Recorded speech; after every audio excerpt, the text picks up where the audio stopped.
If you've ever watched my videos and thought, man, this is such great information for everyone else with OCD, but mine's different. Nate's talking about all these things that apply to everyone else. I don't do those things. Mine are like really bad. The thoughts I'm having are really bad. I don't do those compulsions. Actually, I don't even know if I have compulsions. OCD is really good at making people think what they're going through is so different than everyone else, especially when some who just have mental compulsions. They're not doing anything physical. Some may refer to this as pure O or pure OCD. But don't be fooled, because you hear this word and you see all the forums and all that stuff, it's like, oh no, I'm different than everybody else. I just have these thoughts in my head. What do I do? Because it's likely you're still doing a compulsion, but you just might not know what it is just yet. And treatment does work for you. And that's exactly what we're going to go through today in this video. What are these internal compulsions that you're doing? And I'm going to give you some hope with your diagnosis and show you what we're going to do about it so we can finally kick this OCD to the curb. Let's break it down. On one side, we have the typical compulsions that you might see, like washing your hands, repeatedly checking something, checking those locks, reassurance asking, tapping, checking our body symptoms. And these are the ones that get noticed the most because obviously they're visible. People can see it. But on the other side, we have mental compulsions. These are the ones that are happening in your head. Sometimes they're like counting, repeating phrases, mentally reviewing events over and over and over again. Sometimes they're just thoughts, taboo thoughts, the worst thoughts you can think of. Now, just because your compulsions are mental compulsions doesn't mean they're any less valid or impactful. They can still take a huge toll on your life, your relationships, your well-being. Imagine constantly battling with your intrusive thoughts or feeling compelled to perform mental rituals, like just to quiet your mind. It's exhausting, right? But here's the thing. You're not alone. You're not stuck in this forever. It is such a conundrum. The intrusive thoughts, they're happening in our brain. They come at such a rapid rate, while these compulsions, they follow, but they're happening in your brain and you're trying to get it to stop. Like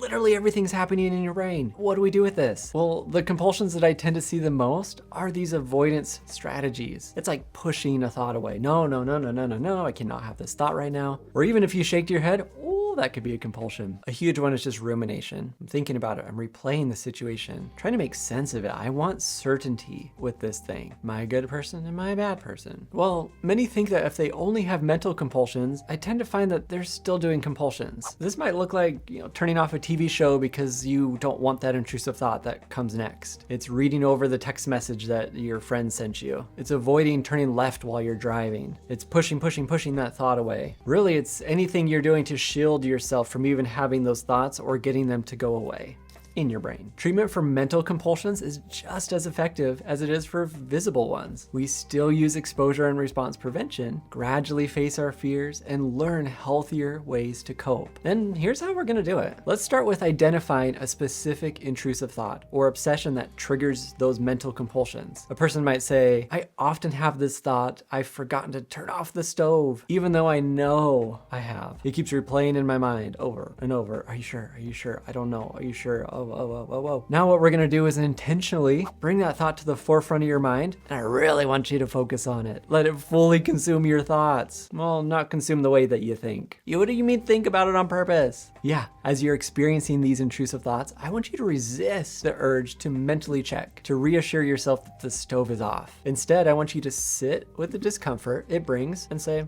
cool, I guess it could be on. I don't know. I'm really not gonna try to control these thoughts. You can keep saying it all you want. Cool, I love it. Thank you. Thanks for the thought today. What we're not doing is saying, don't think about it, don't think about it, don't think about it. We're gonna think about it just a little bit differently. We're responding in a completely different way. A way that says, I actually need to be willing to risk that the stove is on, that the intrusive thoughts are false right now. Yeah, man, that stove could totally be on. I'll love it. Maybe my house will burn down. Maybe it won't. Maybe it's my fault. Maybe I'll be responsible. I don't know. So awesome that you're telling me this right now. Oh, great. I love it. I love this a lot. Hey, thoughts keep coming my way. What I'm not gonna do is say, your brain's lying to you, right? You've never left the stove on before. You would know if you did that. Everything's gonna be okay. It's great. You took your pictures. You can look at them later, because that actually just causes more doubt and questioning. And it doesn't matter what the thought is. It could be religious based. It could be harm based. They're all the same. We try to see OCD as OCD. So our job is to treat these thoughts as thoughts. The only person giving meaning to these thoughts are us. And just because we have it doesn't mean it's true.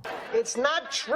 I'm having a thought right now that this light is gonna start the wall on fire because they're brand new and they're possibly touching the wall and it's gonna start a fire. I'm waiting for it to happen. I had the thought, it's gonna happen. Where is it? Why is it not happening? Thoughts don't work that way. I can have a thought, I can have a prompt, but it doesn't always mean it's gonna happen. But I'm willing to risk that it might. When using exposure and response prevention, I might have someone specifically engage with the things that caused these thoughts to begin with. Maybe it's that TV show, they were driving a car, whatever it is. Maybe we're writing down specific words that are triggering. It seems like if we don't push this away, it's gonna keep happening. No, it's the opposite. Let's bring it to us. Let's pull it closer to us, and it doesn't want to stick around. But what about those thoughts that aren't really threats? They're just very intrusive, very scary, they're gross, they're disturbing. No one else has these thoughts. Yeah, we do the same thing. First, I try to identify if there's a threat, and sometimes the threat is, I just want these to stop. It won't stop. They keep happening while I'm on my date. They keep happening while I'm here, there. That's the threat. So we're like, yeah, boy,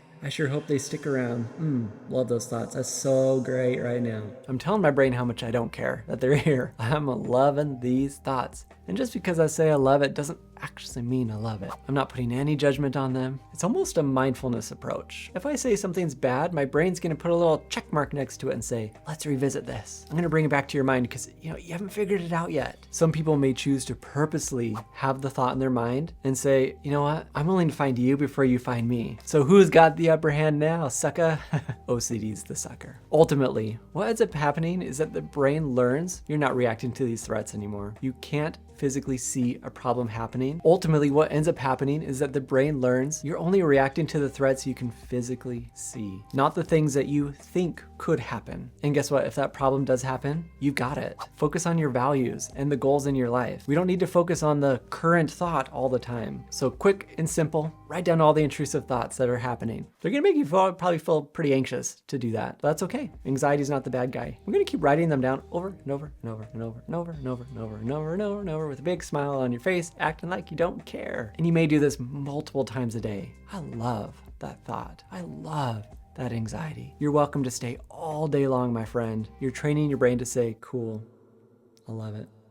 Don't care. Keep bringing the thought, I don't care, I don't care, I don't care. But if I react to it, push it away, I just said I care. I go through this and more in my step-by-step Master Your OCD course. I'm gonna link that down below. Also, to help you further in your OCD journey, go watch this video right here, where we go like one step further into showing OCD where it belongs. Where do you think it belongs? Not in your life. And that's where we're gonna send it. Thank you so much for watching, and we'll see you next time.